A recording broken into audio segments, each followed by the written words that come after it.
Welcome to The Making of a Nation, American History in VOA Special English. This week in our series, we talk about the presidential election of 1912. The first 10 years of the 20th century in America were shaped by the strong leadership of President Theodore Roosevelt. And in the second decade, he returned to national politics to bring once more dramatic changes to the United States. Theodore Roosevelt was a distant cousin of Franklin Roosevelt, a Democrat who became president in 1933. In 1912, Teddy Roosevelt organized a new political party, the Progressives. Roosevelt created this new party after he failed to win the Republican presidential nomination.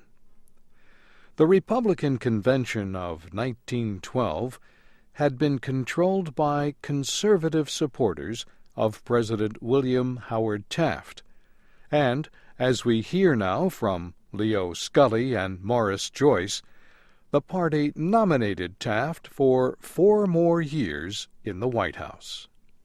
As a result, Roosevelt broke with the Republicans, and he and his supporters held their own convention.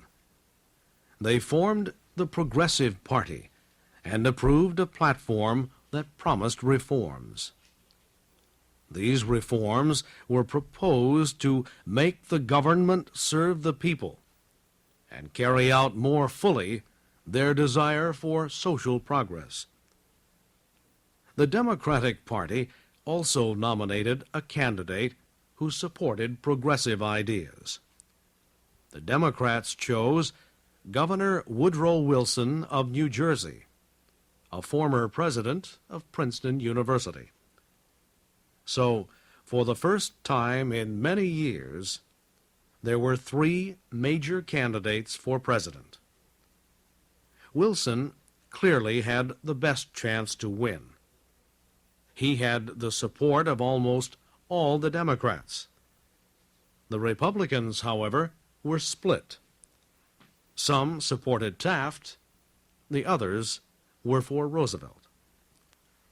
Roosevelt refused to accept the idea of defeat. He campaigned hard, visiting many cities and towns, making speech after speech. Wilson also campaigned hard. He seemed to enjoy it as much as Roosevelt. Taft did not like it at all. He refused to do much campaigning. He spent most of the time at his summer home. It was a quiet election campaign until the middle of October. Then, only 3 weeks before Election Day, Roosevelt was shot. It happened in Milwaukee. Roosevelt had just left his hotel and climbed into the automobile that would carry him to the hall where he planned to make a speech. As he stood in the open car, an extremist named John Schrank ran up to him, pulled a gun from his coat, and fired a bullet into Roosevelt's chest. The bullet knocked him down. Roosevelt said it felt as if he had been kicked by a mule. He jumped up and put his hand to the wound. The bullet had passed through the inside pocket of his coat. It struck a steel case that held his glasses and went through the folded 50 pages of his written speech. These slowed the bullet, and it went only a few centimeters into his chest. Roosevelt did not know if he was seriously wounded. He put his hand to his mouth and coughed. No blood came, and he knew the shot had not damaged his lungs. Roosevelt ordered the crowd around to stop beating Schrank. "Bring him to me," he said. He looked down at the man. "You poor creature," said Roosevelt. Then he turned away. Doctors arrived. They said Roosevelt must go at once to the hospital. But Roosevelt refused. He said he would go to the hall. "I will make this speech," he said, "or die. It will be one or the other." On his way to the hall, he told a friend, "It takes more than that to kill a Roosevelt. I do not care a rap about being shot, not a rap." At the hall, he stood before the big crowd. His face was white, but he stood straight, without help. Someone announced that Roosevelt had been wounded, but still planned to speak. Roosevelt's voice was very low, almost a whisper. "I am going to ask you to be very quiet, and please excuse me from making a long speech. I'll do the best I can, but there is a bullet in me." He paused and then continued, "It is nothing. I am not hurt badly. I have something to say, and I will say it, as long as there is life in my body." Roosevelt's speech was not important. He said nothing that he had not already said many times before. What was important, however, was his cool courage. Men did not see his act as foolish or overly dramatic. They saw it as the brave act of a strong man. To the public, he was a hero. Roosevelt spoke for almost an hour. Finally, very weak, he let himself be helped from the hall. He was rushed to a hospital where doctors could examine the wound. The doctors found that the bullet had broken a rib, but caused no serious damage. They decided to leave the bullet where it was. The next day, Roosevelt made a statement from his hospital bed. "Tell the people not to worry about me, for if I go down, another will take my place." President Taft and Woodrow Wilson sent messages of regret to Roosevelt. They announced that they would not campaign until Roosevelt was able to do so. Roosevelt's condition improved quickly. After 2 weeks of rest, he was ready to continue his campaign for the presidency. He made a speech to a big crowd at Madison Square Garden in New York City.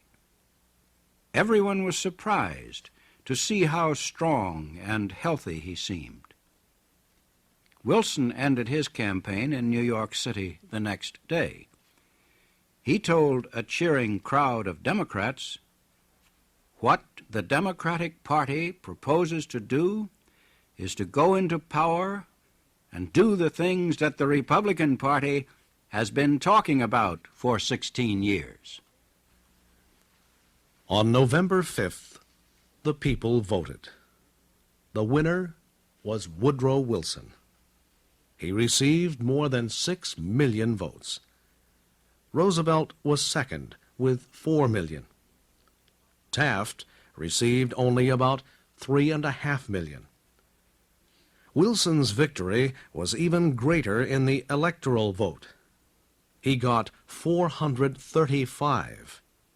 Roosevelt got only 88, and Taft received only the 8 electoral votes of Utah and Vermont.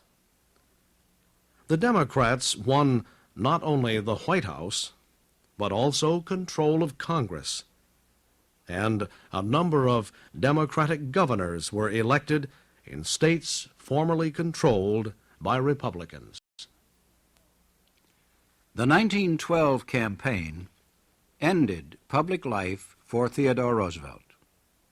Soon after the election, A friend visited Roosevelt and talked of possible victory in 1916. "I thought you were a better politician," Roosevelt said. "The fight is over. We are beaten. There is only one thing to do. That is to go back to the Republican Party. You cannot hold a party like the Progressive Party together.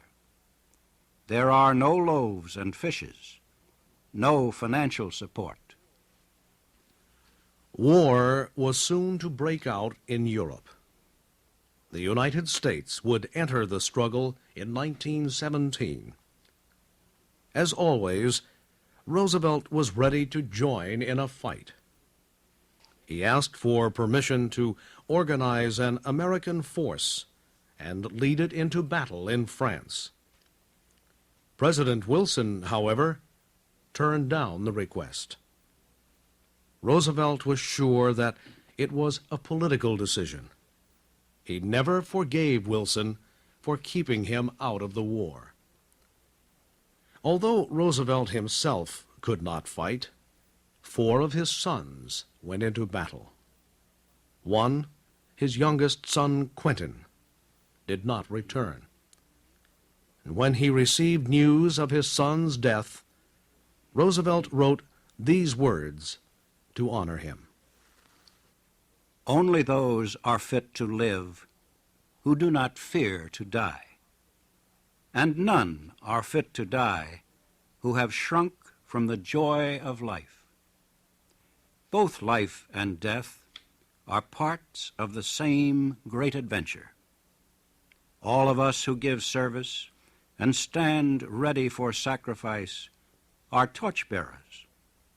We run with the torches until we fall, satisfied if we can then pass them to the hands of other runners.